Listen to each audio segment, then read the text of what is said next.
Black magic capital of India.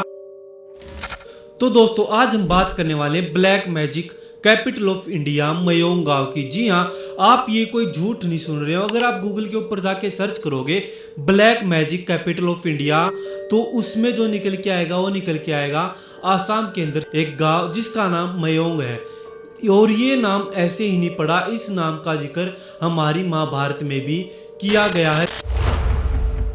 बताया जाता है मयोंग गांव का नाम ऐसे ही नहीं पड़ा, इसके ऊपर बेस्ड पूरी एक थ्योरी है।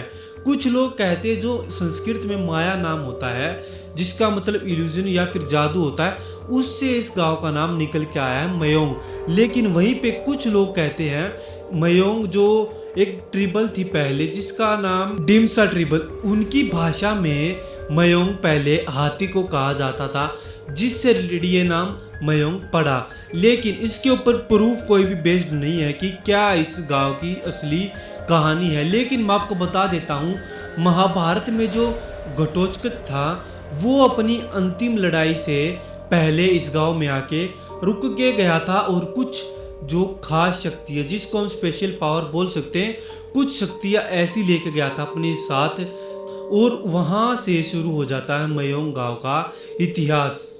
अब मैं आपको बताता हूँ एक काली सच्चाई। जी हाँ, यहाँ पे कैसे पूरी एक फौज गायब हो गई थी गांव में बढ़ने से पहले। बताया जाता है पहले के टाइम पे जब मुगलों का राज हुआ करता था तो एक मुगल शाह यानी कि मुगलों का एक राजा, उसको इस गांव के बारे में पता चलता है कि यहाँ की जो जमीन है वो काफ़ी ज़्यादा उपजाऊ है।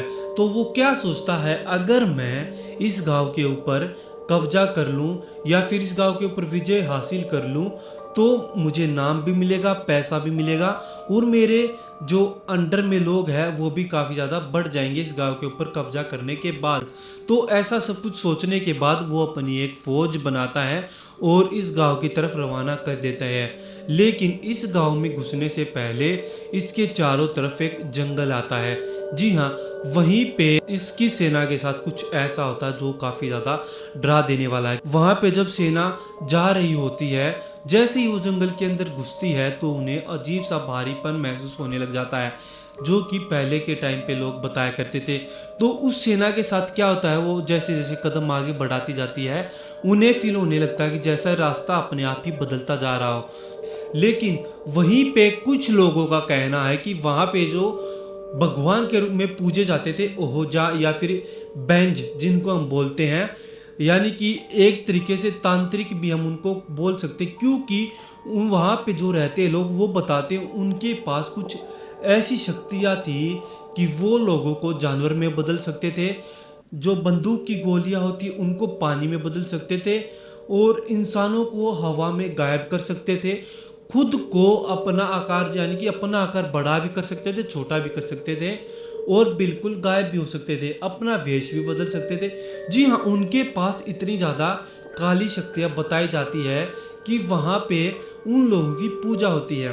तो उस आर्मी के साथ आगे क्या होता है, कुछ लोग चक्कर खा के पड़ जाते हैं और कुछ जमीन के अंदर धंस जाते हैं और वो पूरे लाखों की संख्या में से एक भी आदमी, जी हाँ लाखों की संख्या में से एक भी आदमी उस गांव तक नहीं पहुंच पाया।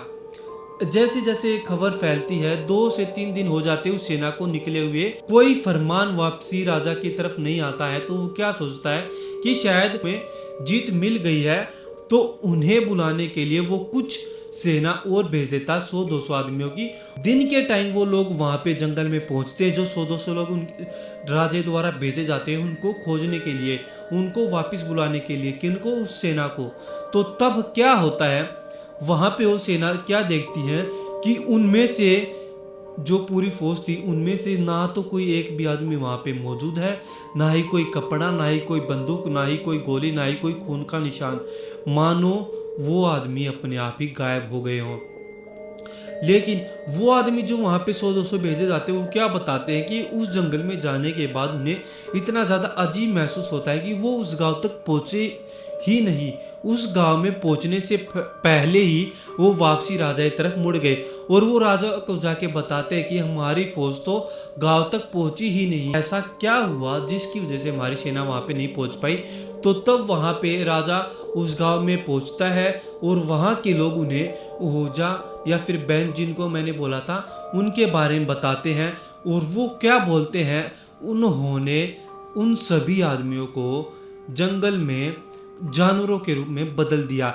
जी हाँ, लाखों आदमियों को लाखों जानवरों में तब्दील कर दिया। कुछों को शेर बनाया, कुछों को हाथी, कुछों को सांप, कुछों को पक्षी, कुछों को कुछ, और कुछ आदमियों को गायब कर दिया। तब राजा उनसे पूछता है, ऐसा क्या हुआ कि हमारी लाखों की सेना तुम्हारे एक दो आदमी से नहीं जीत पाई? तो तब वहाँ के लोकल लोग उन्हें बताते हैं कि हमारे जो भगवान है उनके पास ऐसी शक्तियाँ है, वो लोगों को गायब कर सकते हैं, बंदूक को पानी बना सकते हैं, यानी कि उनको कोई छू भी नहीं सकता। ऐसा सब कुछ सुनने के बाद जो मुगल का राजा था वो उस गांव से निकल जाता है।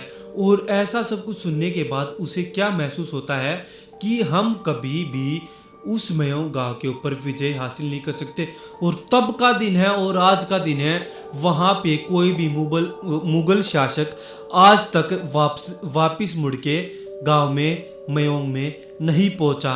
सिर्फ किस डर से कि उन्हें कोई ना कोई इंसान से जानवर बदल देगा। मुझे पता है कि आपको ये कहानी ऐतिहासिक ज़्यादा लगी होगी, डरावनी से, लेकिन जरा आप सोचिए, जहाँ पे लाखों आदमियों को जानवर में बदल दिया गया होगा, वहाँ पे कितनी आत्माएं ऐसी होगी जो दुख से, दर्द से कर्रा रही होगी।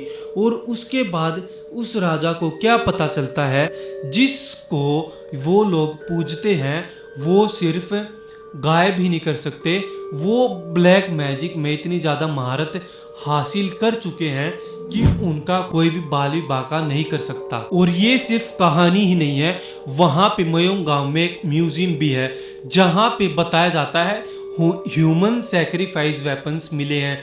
जी हाँ, नर बलि के लिए जो यूज़ किए जाते हैं हथियार, काफ़ी लंबे लंबे और बड़े बड़े तलवार, भाले या फिर कुछ भी ऐसा जिनसे एक ही झटके में गर्दन अलग हो सके, ऐसे हथियार वहाँ पे मिले हैं जिनको म्यूजियम में रखा गया है। और ये कहानी जो मैंने आपको बताई ये हमारे हिस्ट्री में भी डॉक्यूमेंटेड है, जिसमें लगभग हर कहानी, हर चीज़ सेम टू सेम बताई जाती है कि वो लोग या तो जानवर में बदल गए, या फिर हवा में गायब हो गए, या फिर जमीन उनको अंदर की तरफ निगल गई। हम बचपन से ही सुनते आए हैं, हमें जंगलों में अकेले रात में सफ़र नहीं करना चाहिए। हमारे बाप दादा भी हमेशा यही कहते आए हैं कि जंगल के रास्ते अकेले रात को कभी मत जाना। तो शायद कुछ ना कुछ तो ऐसी शक्तियाँ जंगल के अंदर जरूर है जो कि छुपके रहती हैं। लेकिन जो हमारे बाप दादा कहते हैं जंगल का सफ़र अकेले नहीं करना चाहिए, वो कुछ ना कुछ सोच समझ के या फिर कुछ ना कुछ सुन के कहते हैं। यानी कि पुरानी कहानियाँ हमेशा गलत नहीं होती, कुछ कहानियाँ ऐसी होती है जिनका सिर्फ इतिहास में अंत होता है, असलियत में नहीं। तो आज की वीडियो आपको कैसी लगी कमेंट्स में ज़रूर बताना। और ये कहानी डरावनी कम लेकिन ऐतिहासिक ज़्यादा थी। और इसी को आसाम का टॉप हॉन्टेड प्लेस है वो बताया जाता है मयोंग गांव को, जिसको राजधानी ऑफ ब्लैक मैजिक इंडिया भी कहा जाता है। Thanks for watching. और ऐसी वीडियोस को देखने के लिए सब्सक्राइब कर लीजिए, क्योंकि हमारे चैनल पे ऐसी वीडियोस आती रहती है।